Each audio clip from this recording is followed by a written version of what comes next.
On a mis ça pour indiquer qu'il y avait une possibilité de Oh. sous X, Y, Z conditions et qu'on ne veut pas s'engager formellement là-dessus. Tu vas te faire miroiter des choses, mais tu les connais pas. Donc, tu peux te faire montrer une belle bague avec un rubis. Dans le fond, c'est juste du plaqué or qui va ternir la Hmm. semaine prochaine. Puis ta pierre, elle vient de chez Ardennes, elle va tomber. Donc,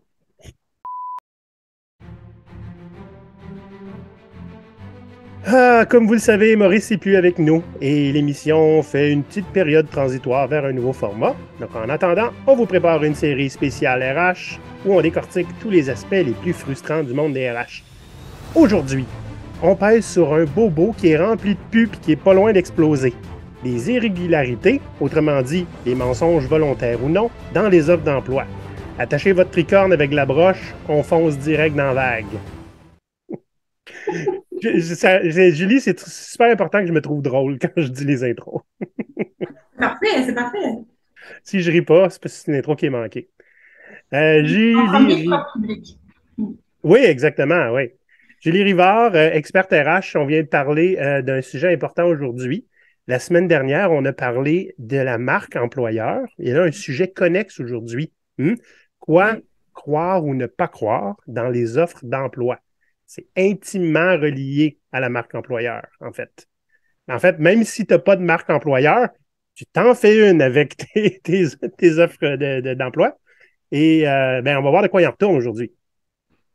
exact. Tout à fait. En fait, la marque employeur, évidemment, bon, va suivre de ça expérience employée. Par où commence l'expérience employée, pardon, par expérience candidat. C'est quoi la première chose que le candidat va voir? C'est l'offre qui va apparaître sur les réseaux sociaux. Donc, ce qu'on appelle une offre d'emploi ou une description de poste pour un affichage de poste. Donc, ouf, Tout est relié. c'est particulier. C'est particulier. Ouais, ouais. Donc là-dedans, on va voir ben, qu'entre autres, il y a des choses qui sont vraies. Voici la description du poste qui t'attend. Mais qu'on va voir aussi qu'il y a là-dedans d'autres sortes d'appâts qui ne sont pas nécessairement la marque employeur, la façon dont l'entreprise rayonne, mais il y a d'autres appâts dans une offre qui fait que ben, il faut que ça nous donne envie d'appliquer. Tout à fait. Tu vois une offre, tu passes l'entrevue, puis ah, des fois c'est hit and miss, des fois c'est il n'y a rien que ce qui était écrit dedans et qui arrive, et des fois quand tu es chanceux, c'est exactement ce qu'on t'avait vendu. Mais surprise, quand ce qui est dans l'offre n'est pas réel, le monde applique, le monde applique, mais il n'accepte pas les offres. Puis après ça, on se dit, hey, tabarnouche, on a donc bien de la misère à embaucher. Oui, exact. Puis de l'interne, je peux dire les bons côtés et les mauvais côtés de la médaille, autant pour la personne qui va être au RH, qui va recruter ou une firme ou peu importe. Déjà, si le management est pas branché dans ce qu'il veut, il va y avoir des changements qui vont avoir lieu avant qu'on passe les candidats en entrevue. Il va falloir les informer à ce moment-là. Ah, il y a eu quelques changements ou on a mis le poste sur hold. Ou Hum. sinon, c'est qu'il y a peut-être un manque d'expérience au niveau justement de la description. La personne qui l'a fait, elle est très, très, très générique, est allée voir ce qui se faisait un peu ailleurs, a pris des bouts par-ci par-là, sans nécessairement que ça soit très en ligne avec ce que l'entreprise veut. Donc, on se ramasse avec un petit chaos, puis la personne qui arrive en entrevue, si le moindrement elle a une expérience en entrevue puis qui est un peu plus senior, elle va voir des red flags partout, là. Hum. Des fois, c'est juste une question, j'ai envie de dire de paresse. Pas nécessairement de paresse, mais on est dans le rush. On va juste copier l'annonce qu'on avait il y a un an et demi. Et puis rien de ça qui est vrai, parce qu'on évolue dans la vie. Exactement. Puis des descriptions de poste en entreprise, tu vas en avoir pour tous les rôles, mais c'est important de les garder à jour parce que la journée que tu en as besoin, si tu es dans le rush, tu vas reprendre la vieille qui ne sera peut-être pas à jour. Puis là, tu vas avoir des discrepancies entre ce que tu veux, ce que tu cherches, ce que tu obtiens, puis le candidat, c'est ça, encore une fois, ça risque de sonner des cloches, là. Donc, c'est important, encore une fois, on parle tout le temps que les babines suivent les bottines. Même chose pour tout ce qui est description de poste. Prenez un peu plus de temps, validez avec l'équipe. Ça va aider beaucoup. Moi, ce que j'ai déjà fait, même une fois, on va en parler là plus tard, mais tu inclus l'équipe dans la rédaction de description de poste. Est-ce que ça Ils vont, correspond à ce que tu fais présentement? ouais, Oui, ils vont, non, ils est-ce vont vous tenir que... honnête. Exactement. OK. Fait qu'on va décortiquer tout ça. Puis, comme d'habitude, hein, quelques petits trucs, comment on peut faire mieux, puis comment aussi éviter ça. Donc, avant de tomber dans le vif du sujet, moi, j'ai pas exactement de description de rôle en tant que directeur général de GoPirate. Je fais un peu de tout. La seule chose, par exemple, c'est que ce que je fais, ce que je dis, c'est la même affaire. Et quand je vous dis qu'on a une géniale communauté sur Discord, c'est parce que c'est vrai. OK? Discord, ceux qui ne connaissent pas, c'est un serveur dans lequel on peut discuter. C'est un serveur qui est privé. Et on utilise ça, tous les pirates, dans le fond, pour communiquer. On en a profité pour faire un paquet d'initiatives. C'est par exemple, on a fait une carte mondiale de où sont tous les pirates dans le monde. Comme ça, quand il y en a qui voyagent ou qui visitent d'autres régions, d'autres pays, on peut aller prendre un verre ou deux avec un autre pirate. C'est le genre d'initiative qu'on essaie de faire de plus en plus souvent. Là, c'est l'été. On va essayer d'organiser quelque chose avec les pirates dans la région de Montréal. Ça serait vraiment intéressant. Donc, si vous aimeriez être invité à une de ces activités-là ou contribuer à la communauté, direction patreon.com/GoPirate Canada. Vous allez voir comment devenir un membre. C'est pas très dispendieux et vous pourrez bénéficier de tous les avantages à faire partie de notre super communauté. Julie, t'en fais partie, toi? Quoi? Il va y avoir des trésors cachés dans du sable et du rhum. Des trésors cachés dans le sable et du rhum. Ouais, ben là, je paye pas le rhum à tout le monde, par exemple. OK. Apportez votre propre rhum et cachez votre propre trésor, c'est ça? BYOR. J'aimerais bien ça avoir des rabais sur le rhum, par exemple, mais c'est pas encore le cas. Donc, cherche une commandite de rhum. Écoutez, si vous êtes producteur de rhum au Québec, on est toujours willing d'avoir des sponsors. Ceci étant dit, j'aimerais ça qu'on regarde un petit peu les paramètres de ce qu'on approche aujourd'hui. Parce que là, on dit, il y a des... Donc, il existe des descriptions de postes, qu'on voit les choses, c'est intéressant. Mais finalement, c'est pas ça qui se passe quand tu parles en entrevue avec la personne. Puis, d'où ça vient? Moi, il y a quelque chose que Maurice avait appelé l'approche shotgun. C'est comme rester flou volontairement dans l'espoir d'attraper le plus de candidats. Je peux-tu vous raconter une histoire personnelle? Moi, j'ai, bien avant d'avoir un enfant et d'être en couple, j'ai été sur des sites de rencontres. Et pendant longtemps, j'ai eu un profil très, très flou en me disant, moins je suis spécifique, plus je vais attirer de rendez-vous potentiels. Et j'ai rencontré des femmes et j'en ai gaspillé de l'argent et du temps parce que il n'y avait rien qui faisait. À partir du moment où j'ai été très précis dans ce que je cherchais, voici ce que je veux, voici ce que je veux pas. Et j'ai eu beaucoup moins de rendez-vous et qui ont été beaucoup plus fructueux. Et finalement, j'ai trouvé ma conjointe et j'ai un enfant avec. OK? Rester flou volontairement dans l'espoir d'attirer des candidats, c'est une pratique qui est très malheureuse. Je pense pas que c'est méchant au départ, mais c'est très malheureux. Puis on disait, quand on en parlait, le fait, tu disais, c'est comme pêcher à la dynamite. Mais oui. Donc, on est dans un bassin très, très diversifié. Puis, ben, pour avoir le plus de poissons en même temps qui mordent, ben, on y va avec les grands moyens, mais il n'y a pas de gros poissons qui mordent à l'hameçon. C'est un petit peu spécial. Et je sais, j'ai déjà vu ça dans d'autres occasions aussi, hein. Quelqu'un qui me contacte, qui m'appelle parce qu'il voit mon CV, il est super cool. Il essaie de me convaincre de faire du marketing. Oui. J'ai jamais fait ça de ma vie. Mais il a pris une chance. Tu sais, quand tu gères ton recrutement avec des statistiques comme ça, comprends-tu? Tu y vas en statistiques. Plus j'appelle de monde, plus je risque d'en attraper un. C'est un peu douteux comme approche. Je sais pas pour toi, là, Julie, mais moi, je trouve ça bizarre. J'ai vécu ça cette semaine, justement, parce que je Ah ouais? suis spécifique. Ça va me faire plaisir de discuter avec vous des opportunités en ressources humaines dans votre équipe. Oui, parfait. Book le rendez-vous, débute la rencontre. Oui, parce que dans ton profil, on remarque que tu as beaucoup d'expérience en ressources humaines, donc c'est clair que tu es capable de mettre les gens en confiance, tu es bonne avec le relationnel. Donc, nous, on recherche des gens qui ont toutes ces aptitudes professionnelles-là pour devenir courtier en assurance. J'ai fait.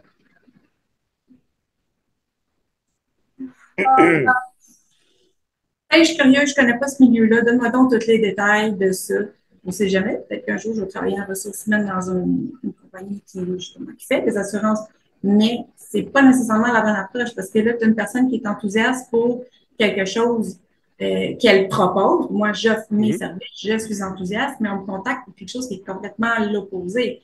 C'est un peu le porte-à-porte où est-ce qu'on vous propose des rabais incroyables, mais il faut que tu achètes 12 thermopompes pour ta maison, tu en as besoin juste ça. C'est un peu ça, donc c'est décevant, puis tu as l'impression de t'être fait avoir, littéralement. Je me demande si c'est pas aussi une approche un peu basée sur le désespoir. Hein?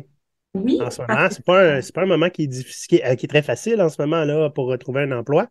Donc, ben, si on offre n'importe quoi, il y a bien quelqu'un qui va le prendre.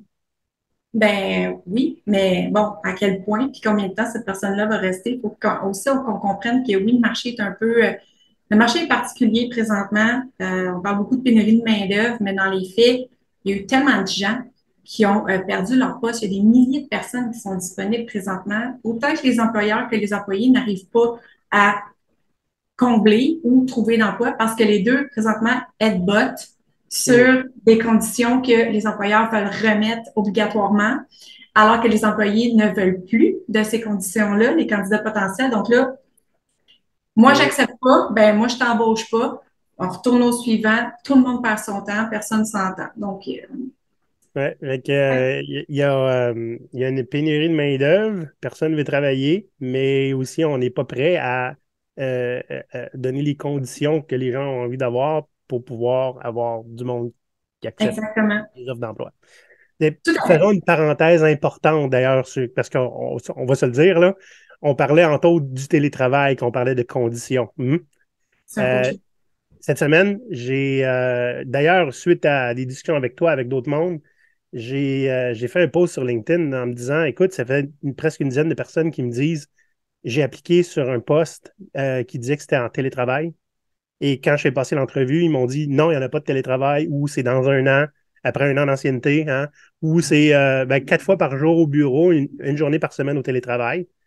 Euh, on va s'entendre, c'est un red flag automatique, là. Tu sais, je veux dire, tu commences tout de suite avec un mensonge, ça va être quoi les autres mensonges par la suite? Mais j'ai fait un sondage en même temps sur le post LinkedIn, OK? J'ai demandé dans les derniers mois, avez-vous appliqué sur un poste qui se vantait d'être en télétravail alors qu'en réalité, c'était pas le cas? Ben, il y a 51% qui ont dit j'ai pas cherché d'emploi dans les derniers mois. 51%. Ça veut dire que à peu près la moitié. L'autre moitié, et essentiellement ce qu'ils ont vécu, il y a 32% du 50% qui cherchait un emploi qui s'est dit oui, j'ai appliqué pour une job en télétravail, puis c'était pas le cas. Ça veut dire, si on fait la règle de 3, là, c'est 64% des gens qui ont appliqué sur une job remote, elle n'était pas remote. Oui. Mensonge et calomnie. Mhm. On fait quoi avec ça? Fait que ça, c'est de l'approche shotgun, là, absolument. Là. On met un gros verre de terre, et quand le poisson n'est pas loin, on tire dessus à coups de canon. Là. Exactement. C'est une très, très, très mauvaise utilisation des termes dans les descriptions de poste. C'est une perte de Ouais. temps pour tout le monde. Donc, clairement, c'est un red flag. C'est une question à aborder dès le début quand on est contacté par l'entreprise après avoir envoyé notre CV. Poser la question tout de suite d'emblée. Euh, Puis si on fait affaire avec un professionnel au bout de la ligne, la personne, elle va le valider aussi assez rapidement puisque, bon, on veut procéder à une bonne élimination des candidats potentiels puis pas faire perdre le temps de personne, mais c'est important de revalider cela. Puis ce que je dirais même, c'est si on vous contacte par courriel, répondez à la personne pour être sûr que tel point pour lesquels vous avez voulu postuler sont bien valides. J'ai tenté l'expérience, honnêtement, cette semaine et ça a fait en sorte que j'ai cancellé 4 entrevues. Wouhou! Ouais, 4 entrevues 4. Ouais, qui disaient que c'était en télétravail, puis c'était pas du télétravail. exact. On va mettre fin à l'épisode tout de suite. Fuck le recrutement. Merci, bonsoir. Je Adieu. comprends pas. Je comprends pas. Je comprends juste pas. Pourquoi tu te fais ça? C'est ça, c'est Pourquoi tu te juste fais ça? c'est une mauvaise utilisation des termes. C'est peut-être pas mal intentionné. Des fois, la personne, justement, qui a fait la description de poste, qui l'a affiché, qui a choisi les options aussi pour LinkedIn, tu peux choisir des options, puis ton Hum, poste va arriver dans des filters hybrides, remote, on-site. Donc, tout ça, ça se fait. Ça se peut que la personne n'en ait pas beaucoup d'expérience, puis qu'elle a fait ça rapidement, puis bon, je comprenais pas trop, puis j'ai mis ça. ça se peut. Il y en a d'autres que c'est clairement mal intentionné, puisque quand tu poses la question, à ce moment-là, les personnes vont élaborer en disant, on a mis ça pour indiquer qu'il y avait une possibilité de, Oh. sous X, Y, Z conditions, et qu'on ne veut pas s'engager formellement là-dessus. Ah, Même si c'était le cas et que ça serait correct avec l'employé, qu'est-ce que ça dit, sa business? ben, ça dit qu'il y a T'es beaucoup t'es de pas flou. capable, t'es pas capable de prendre une décision. Oui, et Ça, de te j'entends. connaître sur des choses. Mm, Ouais. mm. Donc, Oh! c'est ça. En fait, tu sais, pour être concurrentiel, les affichages de postes slash offre d'emploi, bon, les entreprises vont vouloir utiliser plein de termes pour se différencier ou pour faire comme les autres, puisque, bon, Ouais. ils ont un secteur d'activité et pour recruter dans ce secteur d'activité-là, ils vont aller voir qu'est-ce qui se fait chez la compétition, ils vont reproduire la même chose. Puis le mot concurrentiel, salaire concurrentiel, avantage concurrentiel, etc., etc., c'est relatif. Ben, c'est parce Euh, que ça veut tout et rien dire. Exactement. Ce qui est concurrentiel pour moi, n'est peut-être pas pour toi. Chez mon ancien employeur, j'avais telle condition. Toi, tu offres la moitié, mais tu dis que tu es concurrentiel. Ouais.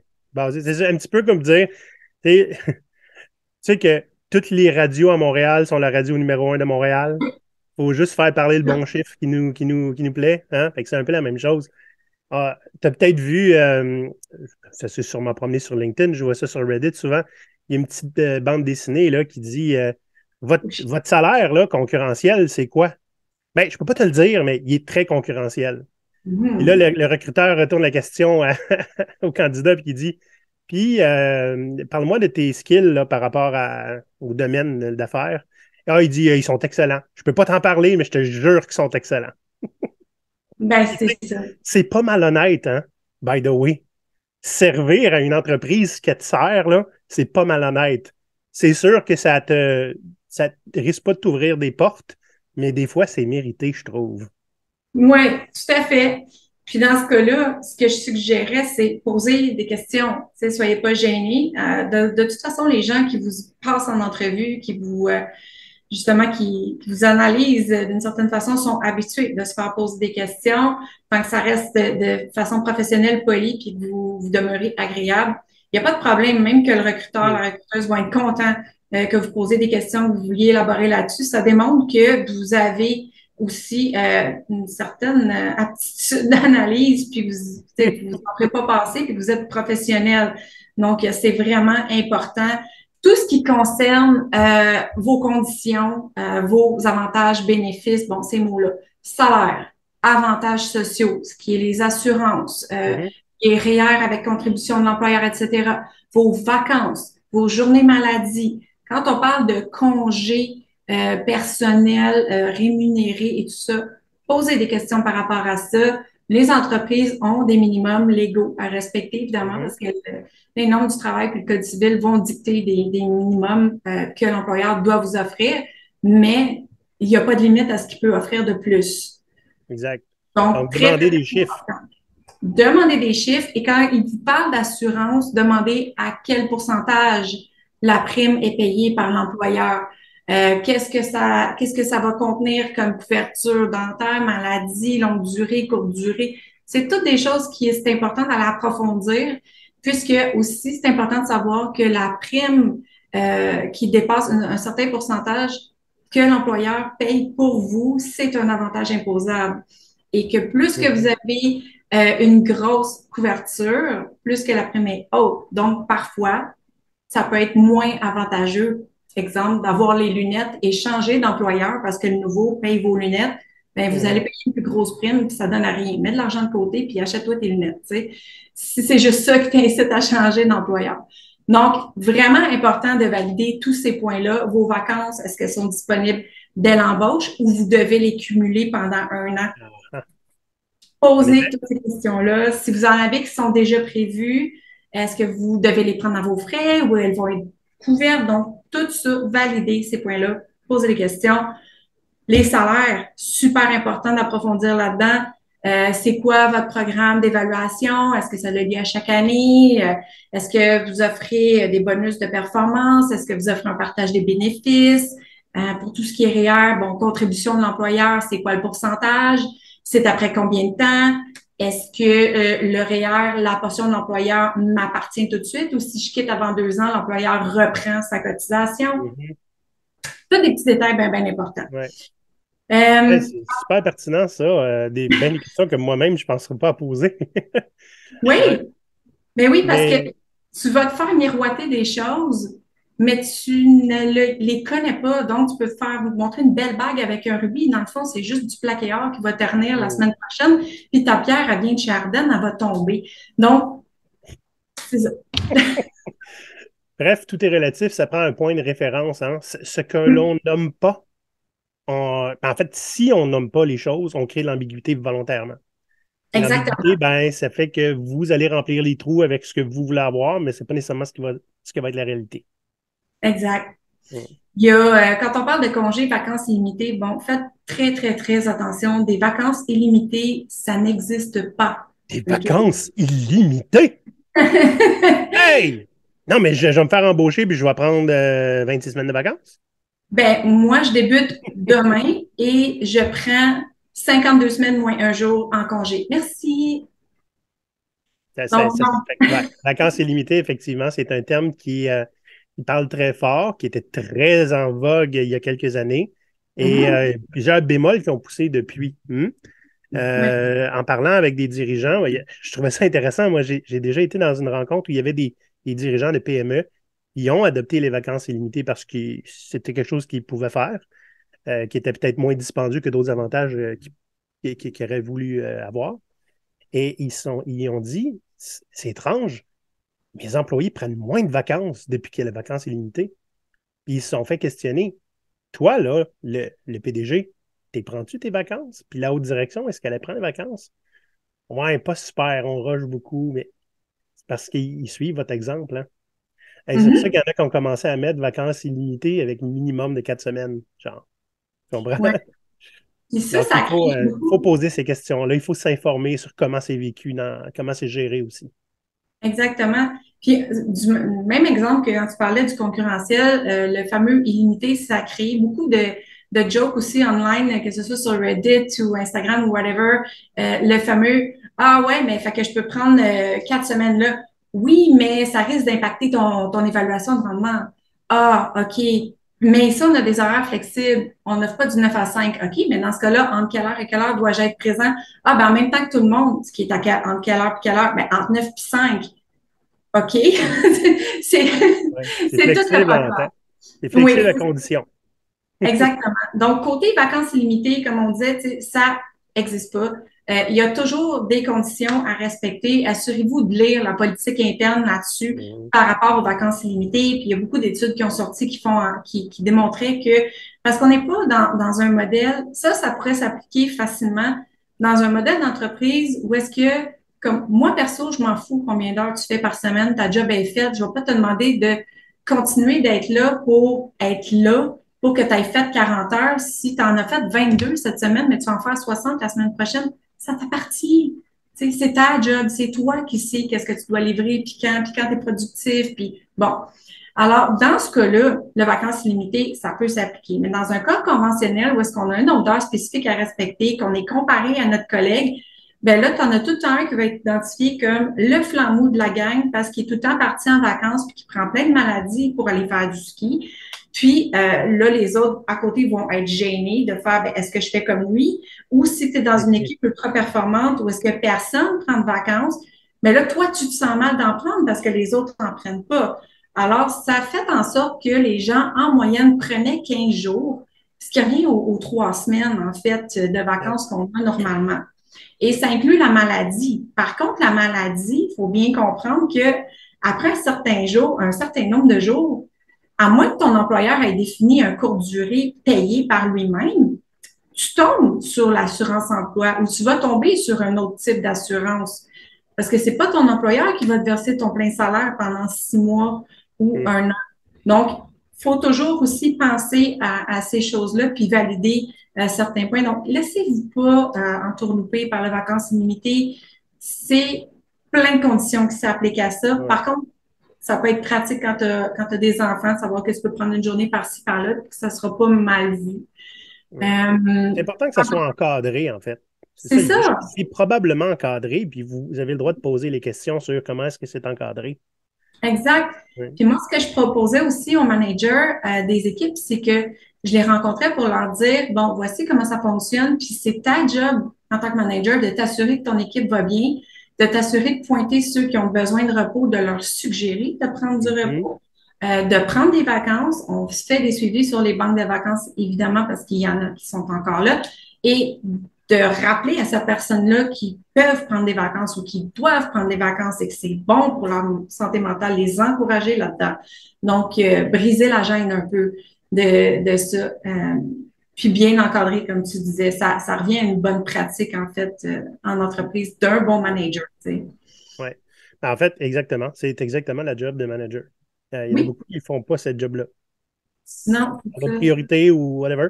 Mais c'est important, effectivement, de savoir que tes employés sont bien, sont mentalement bien, physiquement bien, puis de leur rappeler que, tu sais, quand tu fais 3 fois, soit 50 heures de suite, peut-être que tu peux prendre un petit peu moins de temps après ça. Hein? Prends ça Exactement. pour toi.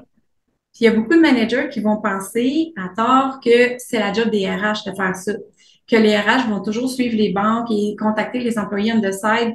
En fait, non. Nous, notre job, c'est de former le manager avec ce type d'intervention-là pour le coacher, pour qu'il ait les bonnes attitudes de management, parce qu'il y a un côté, justement, ça dit gestion des humains. Donc, c'est là où est-ce que notre rôle va avoir le plus d'impact, puis poursuivre avec les employés one-on-one quand c'est nécessaire. Mais bref, tout ça, c'est d'autres choses.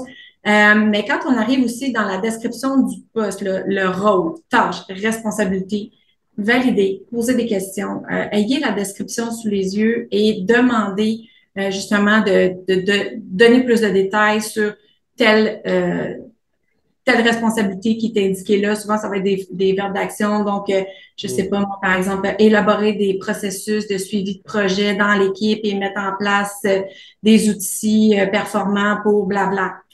Poser des questions là-dessus. Quel type d'outils? Quel genre de processus? Est-ce qu'il y a déjà des choses en place? Est-ce qu'on a de la formation pour ça? C'est un exemple comme un autre, mais poser Ouais. des questions pour pas avoir de mauvaises surprises sur place puis vous rendre compte que vous n'avez pas d'outils, vous n'avez pas d'équipe, vous n'avez pas de support, mais vous devez réaliser un petit miracle. Donc, c'est ça encore là, on pose des questions qui sont nécessaires justement pour s'assurer qu'on s'embarque dans la bonne chose. Les projets intéressants, là, à l'affût des meilleurs technos, etc. Encore là, toutes les entreprises, c'est un exemple dans le domaine des technologies, vont toujours dire, ah, on est avant-gardiste, on est innovant, on a les meilleures technologies. Mais posez des questions.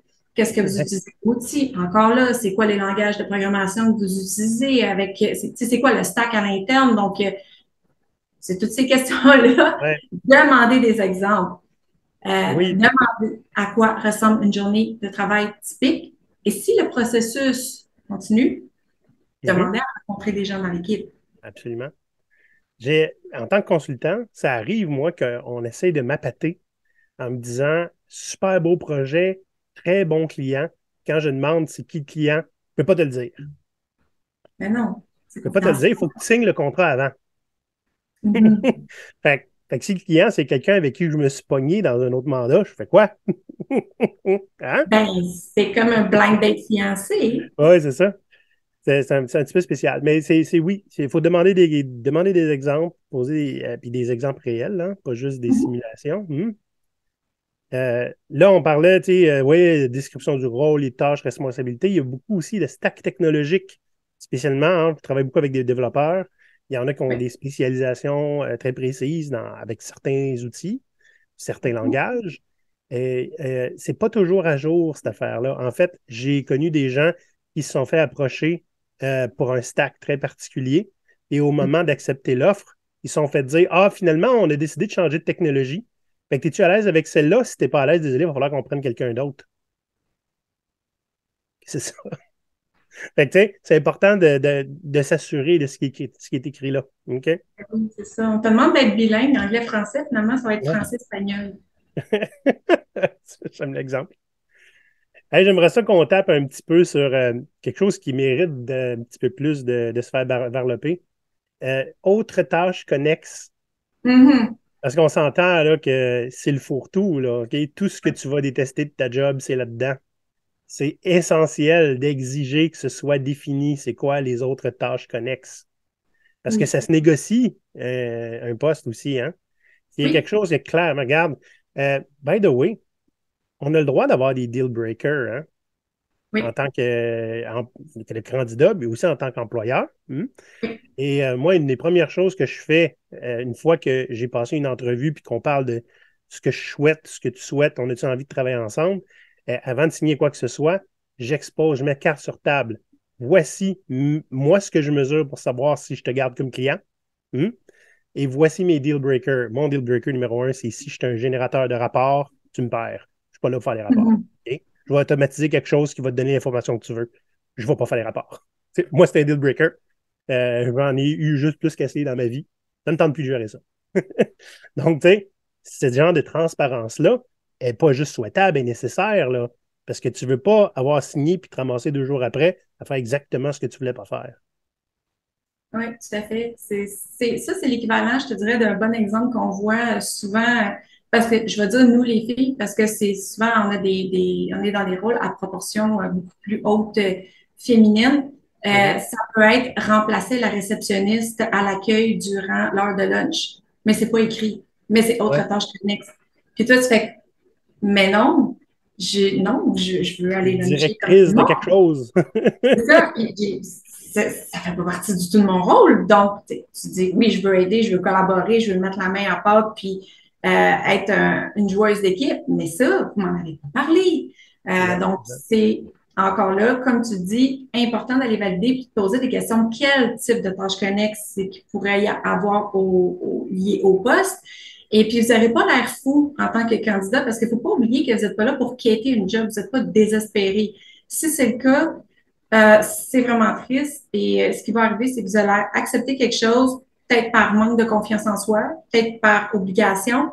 Mhm. Vous n'allez pas être heureux. Vous allez vous retrouver sur le marché du travail rapidement pour trouver autre chose ou vous allez juste perdurer dans un emploi que vous n'aimez pas. Ouais. Donc, vraiment important, vous n'aurez pas l'air fou, vous n'aurez pas l'air d'une personne difficile de poser des questions. Et quand vous êtes la bonne personne avec la bonne entreprise, ils sont ouverts à réviser certaines choses, adapter aussi le poste en fonction de vous et en fonction d'eux. Oui, il ne faut pas avoir peur, hein. J'avais déjà pris un emploi qui disait que je n'avais pas le droit d'avoir un autre revenu, mais je suis en train de préparer des projets avec Maurice. Je l'ai soulevé, puis ils l'ont enlevé du contrat, simplement. Ça a pris une seconde et quart. Oui. On a pris un contrat standard, on peut l'adapter. Puis des fois, tu vas te rendre compte, le légal n'aimera pas ça.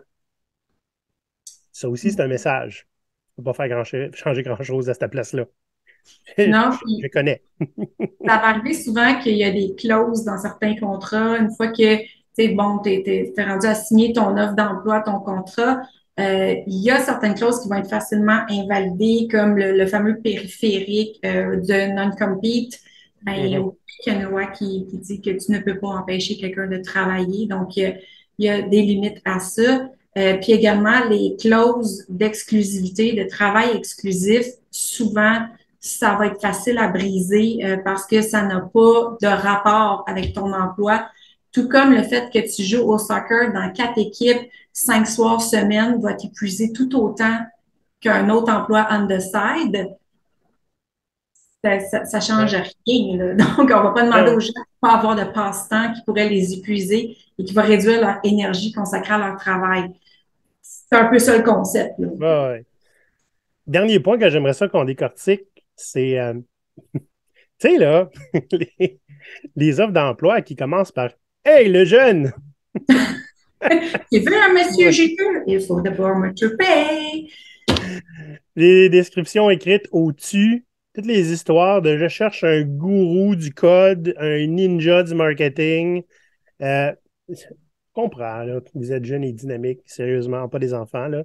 Fait que moi, je lève le flag, il n'est pas nécessairement rouge, mais j'ai l'impression qu'il faut se demander un petit peu qu'est-ce que ça cache, qu'est-ce que ça veut dire, là, tu sais, qu'est-ce qu'il essaie de faire avec ça. Et, tu sais, des fois, c'est juste une question de, ben, c'est parce que nous, on est flyés, fait qu'on essaie de se démarquer.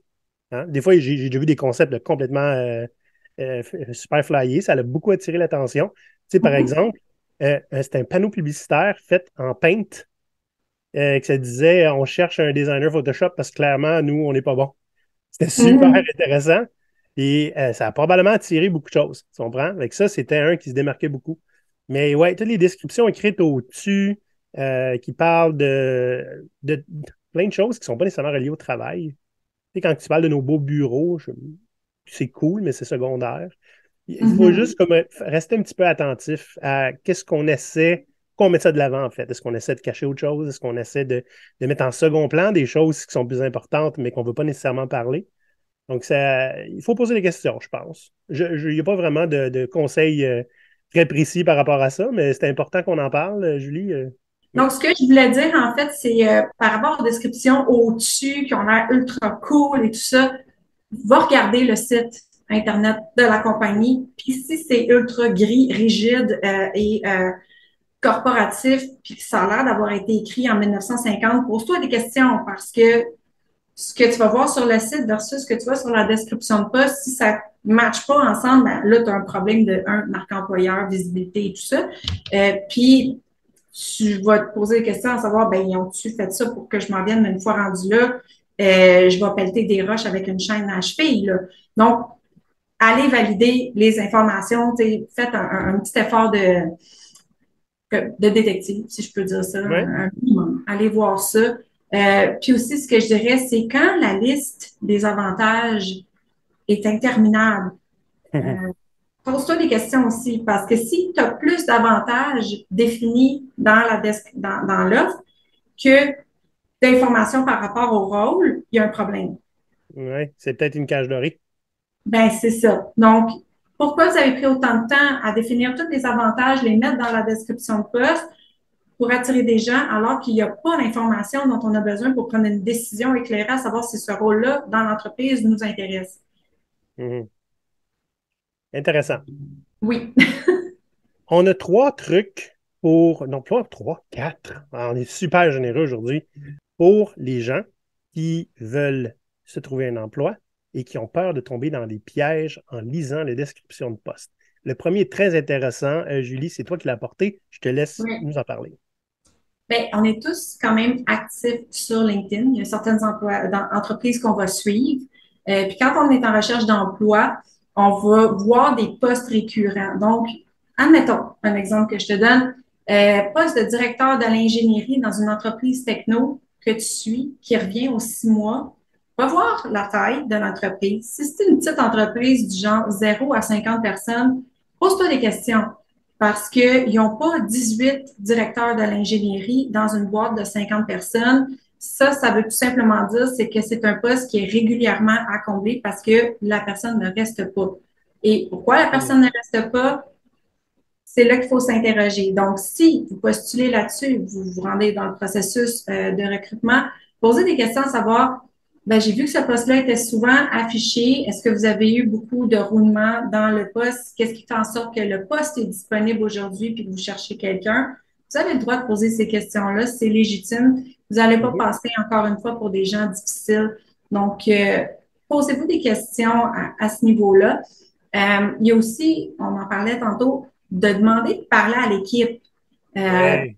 dans le processus d'entrevue. Il y a beaucoup de bonnes entreprises qui ont des super bons process au niveau, le hiring process là, en termes d'étapes, pour lequel c'est déjà prévu. C'est inclus. Vous allez faire un Ouais. test live avec l'équipe, vous allez discuter avec les gens de l'équipe. Si vous voyez que ça n'est pas amené, posez la question de savoir si c'est possible de rencontrer les gens avec qui vous allez travailler pour pouvoir poser des questions. Ouais. Euh, C'est pas un luxe, hein? non, C'est du monde qui vont travailler 37 heures, 40 heures avec vous autres par semaine. Ça serait la moindre des choses qui aient envie de vous avoir parmi eux. Hmm? c'est ça. C'est qui Fait mes que, prochains frères et sœurs, cousins, cousines? ça, exactement. Petit clin d'œil à la famille, oui. Mais, Et tu sais, le recruteur ou la recruteur hein, qui est là, c'est pas une méchante personne, elle représente l'équipe, mais elle fait pas partie de l'équipe pour laquelle elle embauche. Donc, on va avoir un son de cloche plus précis si on parle à l'équipe. Puis en plus, ben, comme je disais, tu sais, vous voulez choisir votre équipe aussi, vous voulez pas juste vous faire domper dans un enclos, vous n'êtes pas du bétail, là. OK? Donc, c'est important d'avoir des affinités, puis ça se fait en parlant. Pas le choix. Et moi, quand on parle de bétail, ça me fait penser à IKEA, quand tu fais la file pour avancer d'une affaire à ça dessus. Je trouve que c'est similaire. Euh, oui, puis ce qui est important à savoir, c'est que l'entreprise, encore une fois, n'est pas nécessairement mal intentionnée ou mal préparée. Des fois, souvent, les recruteurs, ça va être des postes d'entrée.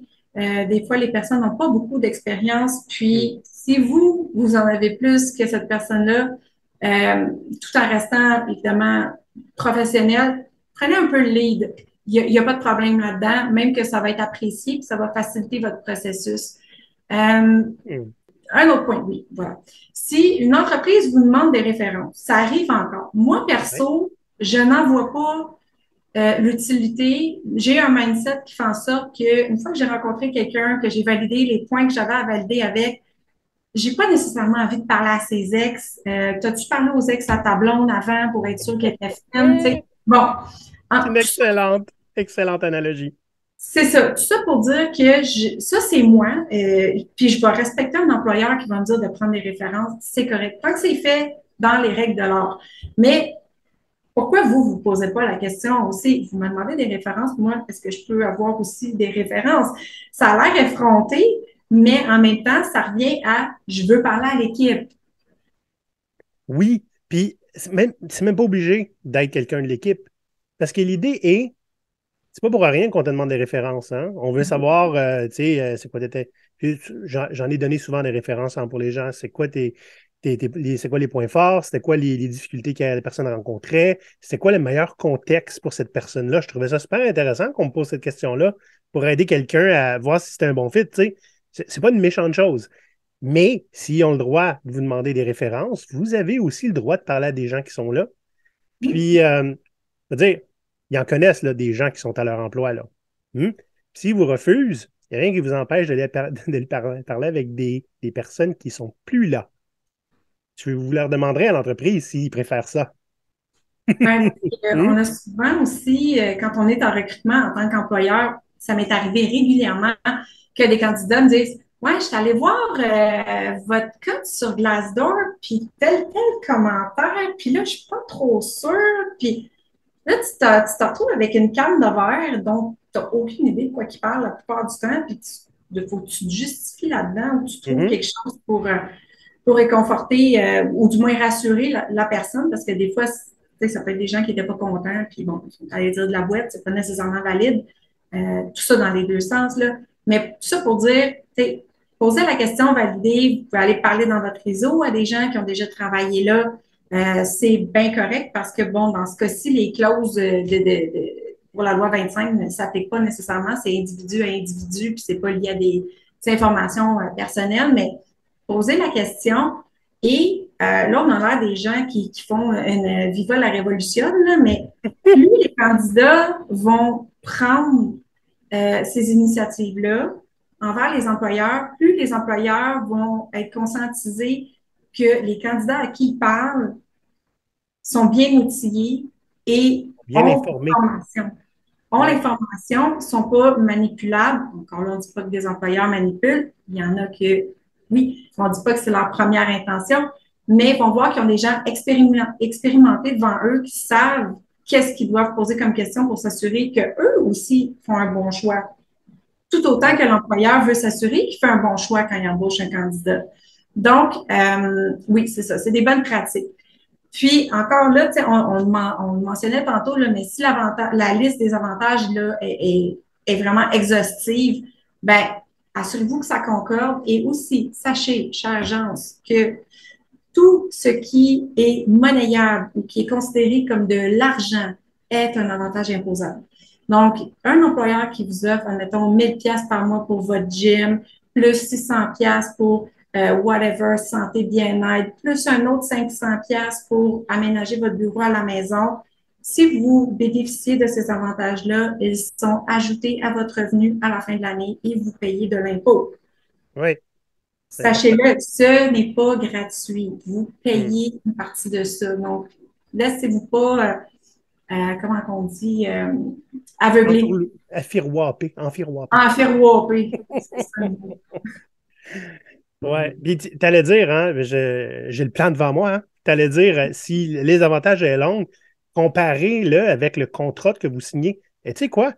Peu importe la liste d'avantages, comparez ce qu'on vous a vendu dans l'entrevue avec le contrat que vous signez. Oui, Assurez-vous que ça concorde, puis soulevez les incongruités. Ce qu'on essaie de dire, là, c'est comprenez ce que vous signez. Je ne demande pas de oui, le maîtriser, mais comprenez-le. Parce oui, que ce qui se passe dans l'offre d'emploi, ce qui se passe dans l'entrevue, c'est pas tout le temps ce qu'il y a dans le contrat. Et j'ai des gens, consultants, qui m'ont commencé carrément là, dit ben, on a accepté quelque chose verbalement, je reçois le contrat, puis c'était 20$ de l'heure de moins. Hein? oui. Mais ça aussi, On c'est a un affaire espéré qu'on qui ne est l'attrape pas. important. Oui, c'est important de regarder chacune des conditions. Tu sais, je te donne un exemple. Présentement, tu fais 150 000 par année, tu as une semaine de 40 heures. Tu te fais offrir 110 000 chez un autre employeur, mais tu as une semaine de 35. Faut faire le calcul. Si Ouais, tu fais, c'est à 120, admettons, tu as une semaine de 35 et tu te fais offrir 120, mais tu as une semaine de 40, tu perds de l'argent. C'est ouais, des choses qui sont importantes de valider aussi. Puis, il faut savoir que moi-même, j'ai déjà fait l'erreur quelquefois. Les contrats, c'est des templates. On mm, réutilise toujours le même template. Ça se peut que la personne qui fasse le contrat, c'est pas celle que vous avez rencontrée en entrevue, puis qu'il y ait un petit détail qui slip. Donc, c'est encore là très important de valider chacune des choses que vous avez discutées pour vous assurer qu'elles en font bien partie. Si jamais vous remarquez que quelque chose n'est pas là ou qu'il y a une petite erreur, mentionnez-le et ça va être ajusté. Gênez-vous surtout pas, pardon, pour le mentionner puis demander une autre exemplaire que vous allez signer. ouais, il ne faut pas avoir peur de déranger, là. Il s'agit d'un contrat que vous Oui, allez devoir respecter, puis ils vont devoir respecter. Faut qu'il soit bien, il faut qu'il soit bon, il faut qu'il soit véridique. oui, oui, il y a une marge d'erreur possible, Mm. puis c'est parfait de le valider. Super. La morale de l'épisode, tout ce qui brille n'est pas de l'or. Hmm? N'oubliez pas que l'objectif d'une ouverture de poste, c'est d'attirer les candidats. Demandez-vous toujours qu'est-ce que ça cache. Rappelez-vous que quand quelque chose est trop beau pour être vrai, des fois, c'est le cas. Hein? Ceci dit, je veux dire, si vous voulez l'avoir, le job, prenez-la, là. On comprend qui risque rien n'a rien. Des fois, on serait surpris, hein? Mais malgré tout ce qu'on peut croire, moi, je pense qu'il y a beaucoup de gestionnaires et de recruteurs qui sont pleins de bonne foi et qui souhaitent vraiment que ce qu'ils disent arrive. Mais des fois, l'entreprise n'est juste pas là. C'est important de le dire. Oui, puis sachez aussi que la personne qui vous a embauché, qui a fait tout le processus avec vous pour vous accompagner, une fois que vous êtes dans l'entreprise, si jamais ça ne convient pas, communiquez avec cette personne-là le plus rapidement possible, expliquez qu'est-ce qui ne fonctionne pas. Cette personne-là, elle a à cœur que vous soyez bien dans votre rôle et que vous restiez dans le rôle. Donc, soyez assurés que la personne est là pour vous aider. Gênez-vous pas non plus pour demander aux gens de votre entourage quand vous avez votre offre, votre contrat. Si vous avez des questions, vous n'êtes pas confortable avec certaines choses, vous pouvez consulter du monde autour de vous. Là, c'est pas un document qui va s'auto-détruire dans les 5 prochaines minutes si vous le signez pas. Vous avez Mhm. normalement entre 48 heures et plus de temps pour signer le document puis le retourner. Prenez ce temps-là pour bien le décortiquer. Merci beaucoup, Julie Rivard. Ça fait plaisir. C'était très intéressant aujourd'hui. Les pirates, si vous avez aimé l'épisode, hein, on va faire un like, on s'abonne à la chaîne. On va voir sur Patreon, voir qu'est-ce qui se cache dans notre coffre à trésor, s'il y en a encore assez pour tout le monde. Puis, Mhm. on se voit la semaine prochaine. On va parler d'un sujet que je ne maîtrise pas vraiment. Chance que tu es là. À la semaine prochaine. Bye. À Venez, la poudre! à l'abordage! Ah!